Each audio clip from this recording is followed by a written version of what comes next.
All right, we left off. We were somewhere around 1969 in Plainview.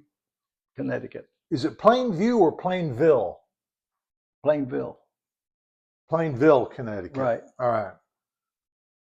And so, just summary, what's going on with you Well, there? again, you're an advisor to the National Guard.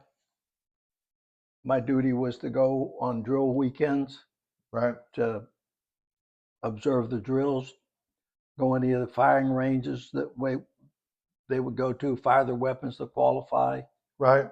go to summer camp with NCO Right. school that they had, and to go to El Paso and McGregor Range when the Guard went down there to fire the missiles. Right. And it was just a normal year. And of course, notifying next of kin and working with survivors assistance officers when I needed to. And you're an E8 at this time. I'm an E8. Okay. I made E8 in '67 when we moved to Kaiserslautern. And so mom's working at the ammunition factory. Mom's working at the ammunition factory. You're going to school. I don't think Jackie or Yuta started school in Plainville. Okay. So it's just a normal get up every day, go to work, come home. Right. There's nothing. I did go to school.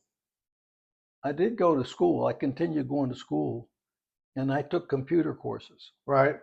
I learned how to program computers. And there was a period of time there where I went to work for Travelers Insurance Company in Hartford. As a second job. Yeah, one at night. I finished the school and I could program computers. And one of the guys I used to go to lunchtime, I used to go play basketball. Right. And one of the guys that I played basketball was the vice president of the Travelers Insurance Company. Okay. I told him what I was doing. He said, "You come on over. We'll give you a position at night. You can write code." So I did it. How long did you do that? Until we left Connecticut. Probably in 67, or I'm sorry, in 1970s sometime. Again, I'm thinking it's in the beginning, middle of the year. Right. Get orders early and then take a little bit of time to figure out what we're going to do, where we're going to live, and that type of stuff. So we're in Plainville, Connecticut. Right. And you get orders at some point. In early 1970, get orders to say I'm going to Turkey. Okay. We initially thought it was in the company tour duty where you guys would go with me. Right. And then later find out that it was on the company. It was a short tour. It was a year. And so then you prepare to go overseas. Well, we talked a little bit about, this is your third short tour. Right. Right. I mean, was that normal? Not normal back then when you were in the service? I mean, what? It was normal. I'm not sure of the numbers, but I think the entire military for the United States had 4 or 5 million people in it in the 70s, late 60s, early 70s. And even though Vietnam was going on, there was enough people with enough job skills that they needed in different locations around the world. And we weren't in as many locations around the world as we are now. There was enough time, and if you spent 20 years, right, you were going to get 3, maybe 4. If you're unlucky or you volunteered, you could get 5. Bill Craig, Bill Craig. Right. Bill Craig spent about 7 years in Vietnam. Be a special forces guy, and that's where he wanted to be. So you could get longer tours, more time in a short tour. But in general terms, 3, 4 was about what you were going to get at that time in the service. Right. Today, I think there's 2 million people in the military, and we're deployed all over the world. Right. So you meet yourself coming and going. And I think in some cases they lowered a short tour to 6 months. Right. But it didn't make a whole lot of difference. You go to 6 months, maybe you come home for 6 months, a year, 18 months, and you go back. So I would not want to be in the service today. I think those guys really got it. I mean, we're in the combat for 20 years, Right. um, which is a crime in and of itself, and they just keep coming and going. Marriages and suicides and all that Right. have a hard time surviving that. So I would not want to be a guy in the military today. Yeah. Now your short tours were always a year. Well, Korea was 13 months. Right. When you went on a short tour to Korea, it was 13 months. Right. And they made ours 15 or Right. 16 months because of the Cuban Missile Crisis. Right. We had to stay there a little longer because we didn't know if we were going to start a war or not. Right. Right. All right. So you got orders to Turkey. Right. Sometime we think in early 1970. We get orders in early 1970, and Right. and then we decide, Mom and I talked, and she said, "Well, we're going to go to California, be close to your parents in case I need help." And so we arranged to. Well, you have to pick up your, if you're moving, movers come pick your stuff up, and we're going to California, so they could start going to California, but we had to get out to California and find a place to live. Right. And so once it came time for me to get you guys out to California and give me enough time to find a place, get us moved in, Right. and for me still to make my report date to Turkey, I think we left in June to go to Plainville. We drove from Plainville to Long Beach, California. We're staying with my mom, and we found an apartment in Paramount. And it coincided pretty good because our household goods got there. Right. I was there. We could move in the house while I was still there. Right. And we moved. You guys moved into the apartment in Paramount. I'd been there about maybe 2 weeks, and I went and got on a plane, flew to Turkey.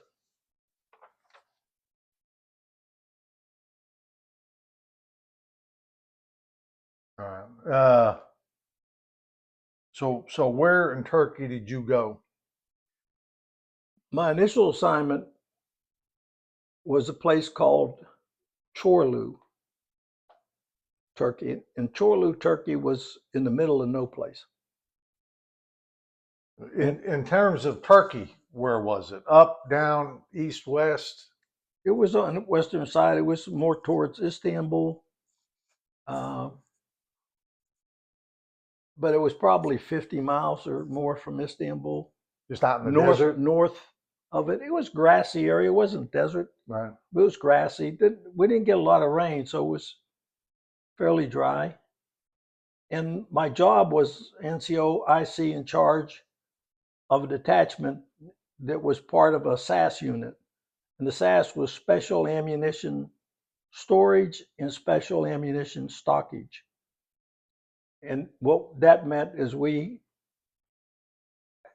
took care of nuclear weapons. Our particular detachment took care of, and I don't remember the number of warheads Right. we had, but they were 155 howitzer warheads.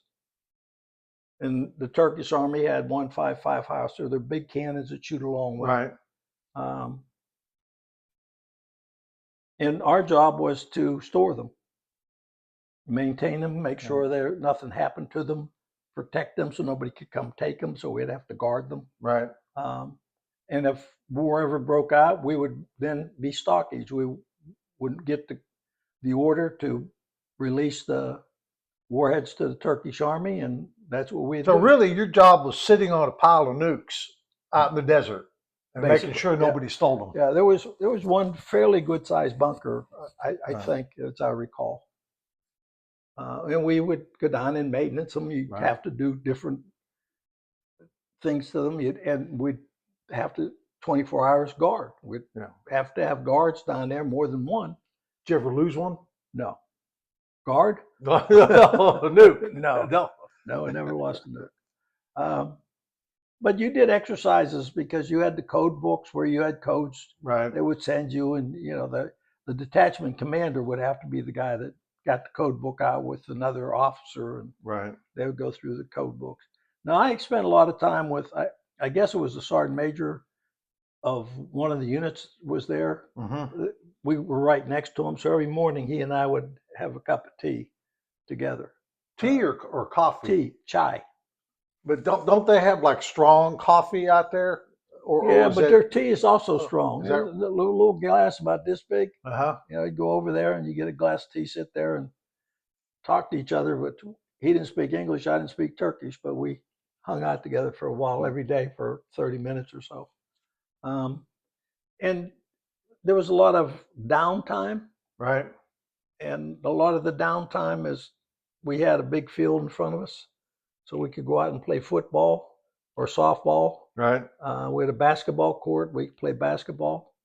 Uh, I've always been into running and physical fitness and stuff. Right. So I would run down the major road of the base, and there'd be a lot of wild dogs chasing me as I ran. But they weren't, they weren't vicious. They were just running with me and growling and barking. And you pick up a rock and throw it in their direction, they'd all scatter, keep coming back, but they would never bother you, never come after you or anything, or never did to me. And I did that almost every day, that run. And I stayed there, I think, for about 6 months. Now you're olive skinned, Mediterranean heritage. Yeah. I mean, you look like a Turk. Well, yeah, I mean, right? The Turks that I interacted with when I was in Lebanon, the Lebanese that I interacted with said I was Lebanese. Right. And when I got the Turks, the Turkish soldiers, Turkish, you Turkey? No, I'm not. Actually, when I got out of the army, I went on an assignment for one of the companies I was working for that sent me to Jordan. And I'm standing in a hotel and get breakfast, and I'm in line to go through this breakfast buffet. And there's a gal who's a hostess talking to everybody. I get up to the front of the line. She starts talking to me in Arabic and Jordanian or whatever language you're speaking. I'm sorry. So I was mistaken for a Jordanian also. Right. Wherever I went, I was mistaken for whoever. In the Mediterranean area. In the Mediterranean area, right. Well, family comes from Sicily. Right. All right. So you stayed there for 6 months? Stayed there 6 months. And then what happened? Then I got moved to the headquarters. The headquarters was in a place called Çakmaklı. Now, Çakmaklı was probably 20 miles from Istanbul. And this was the headquarters. There were other detachments that were doing the same thing we were doing, and I'm not sure what weapons they were. Right. What kind of weapons that they had ammunition for, the special ammunition stuff. There's one in Erzurum, Turkey. And Erzurum is across Turkey, the entire country, and it's on the Russian border. Right. Well, then when I went to Çakmaklı, I was assigned to S3. What's that? Intelligence? S3 is, there's battalion, regiment size organization, have staffs. Right. And S1 is personnel and administration. S2 is intelligence security. S3 is operations. Okay. S4 is supply. The operations is usually the ranking officer after the commander and the executive officer. So in the unit I was in, I was the commanding officer, the officer in charge of S3 was a major. And you actually have one of his drawings. I remember that. He was Finley. He was a graduate from West Point. Yeah. Finley was his last name. I don't remember his first name. Hell of a guy. But he drew a lot of those paintings. Right. And they're, I think yours has artillery lends dignity where otherwise would be a brawl or something of that nature. Right. And so he was my boss. And we did, it's the same thing. You do exercises, you act like you said they had codes, you'd go and exercise and send codes and it'd break codes, and then you'd evaluate how you did. I mean, it was never ending training. Right. And when you weren't training, you were bored unless you wanted to play ball. Right. Every place we had a bar. I mean, we built bars. Right. Somebody built bars before I Right. got there, but every place had a bar, and so you could go sit in the bar and drink, or you could play ball. Right. In Chalk-Mockley, we had a basketball court that we had lights on, so Right. we could play basketball into the wee hours of the morning. And again, I ran. I ran in, but there were no wild dogs in Chalk-Mockley. And one of the things we did when somebody got ready to go home, there was a restaurant. There was a little town, maybe 10 miles from us. We'd get a van or a truck or something, and we'd take the individual, and then a bunch of us would go down there, and they'd have grilled meats, all kinds of different meats. I mean, really good meat, and it was almost for nothing. Some of those dogs. Not that. But so you get down there and you get sheep and Right. whatever they had, and the rest of the time you're on a short tour that's very long. Right. So you mentioned something about traveling. Well, one of the things we had to do, and I think an earlier discussion on one of these, we talked about once I got my top secret clearance, Right. you weren't allowed to, if you had classified information, you were not allowed to fly on foreign carriers. And there were some restrictions where we could not go to places. I could not Right. go into the east zone of Germany. Right. So when we're in Chalk-Mockley, we had other units, other detachments around Turkey. Right. One of them was in Erzurum. And once in a while, we had to deliver documents, physical documents to them. Not frequently. Most of the time was transmitted with security, etc. But when you had to take documents and deliver them anywhere, you couldn't go on in Turkey, the only airplanes flying there, the only airlines was Turkish Airlines, so you couldn't fly. So I had to deliver, we rotated the exercise. I had to take documents, classified documents to Erzurum. And so you get on the train, and it's a very slow train and a very long ride to get from Istanbul to Erzurum. I'm armed. Of course, there was no TSA or anybody checking you. I got a compartment. I'm not by myself, but other people, but first class, so there's not many people. But so you're not crammed in there like you see on TV. No. Where they're hanging out the windows No, and that's out the in doors. India. That's in India? That's in India. That's not Turkey or more. But you'd see how poor the country was at that time. Right. Mud huts going through little villages. A lot of sunflower seed fields you could see forever. But so I go to Erzurum, and normally once you're done, you fly back. Right. Well, they had some classified documents that I had to take back. So back on the train. I got back on the train and went back to Istanbul. All right. And so how long were you at this Chalk-Mockley? 6 months in Chorlu and then 6 months in Chalk-Mockley. So and I'm to the middle of 71 then about. To the middle of 71. Right. Now, again, when you're about 3 months, 2 months before you get ready to rotate and you end your tour duty. Right.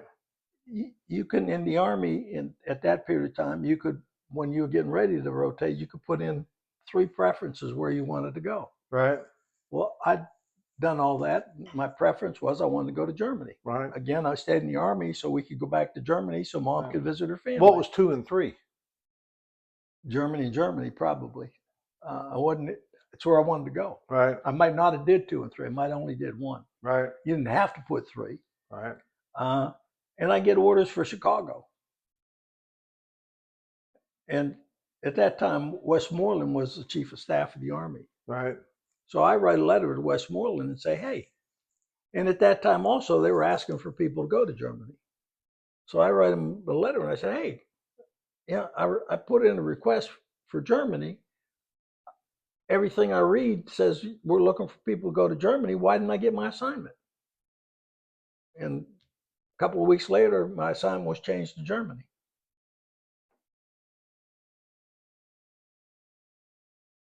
So where in Germany? Well, it's a little town called Illesheim. All right, that's where the assignment was. The assignment was Illesheim. I was going to be a first sergeant of Hawk Battery, and it was in Illesheim, Germany, which was 10 miles, 15 miles from Ansbach, Germany, closest major town next to it. So what were your thoughts on Turkey, having been there for a year? Well, I thought the Turkish army was a well-disciplined, well-trained organization. Everybody, all males at that time in Turkey, had to go serve. And I'm not sure if they served a year or a year and a half or what period of time they went. I know they didn't have much money because they didn't go. Most of the time they were on the base the whole war. They would bring entertainment into them. I never went to anything because they were crowded and guys were having a good time. But the Turkish army I thought was well trained. And at one time in Turkey, there was a general. They wanted the government to be non-religious based government. And the guy who created all that, I don't know what his real name is, but they called him Ataturk. Right. And he would, if the government was going to go in the direction of bringing religion and all kinds of things, they wanted a secular government, then he would remove the government and the army would stay in power until they replaced them. Right. That all went away about 20 years ago in Turkey. Right. Erdogan, the guy that's there now, is full on Muslim, and Islam is throughout the government. So it's a different, and they purged a lot of the generals that were the old generals that wouldn't have tolerated that for a long period of time. They got rid of them. But I did. Turkey was all right. I mean, they had a lot to do there. The people were friendly, the ones that I interacted with. Right. And I think they respected their military. And you know, it was long. Like I said, it was a very long, short tour. Right. Because there wasn't a lot. Right. Wasn't a lot you could do. Get in shape. And what? So you're in Turkey. Mom's in Paramount. Right. So how do each of you get to where you're going? When I rotate out of Turkey. Right. Yeah. Well, Mom had to do a lot of it on her own. I mean, she had to contact the moving people, and when the army comes, you got orders. So you store a bunch of your stuff and you ship what you need. Right. You don't ship furniture and stuff because you get furniture from the government. You get quarters are furnished. Right. And so she had to decide what she would ship and ship it. And then you guys got on a plane and flew to Germany. You flew to Frankfurt and you went to Augsburg. Okay, so now I'm in Illesheim. And I think in Illesheim we got temporary quarters also.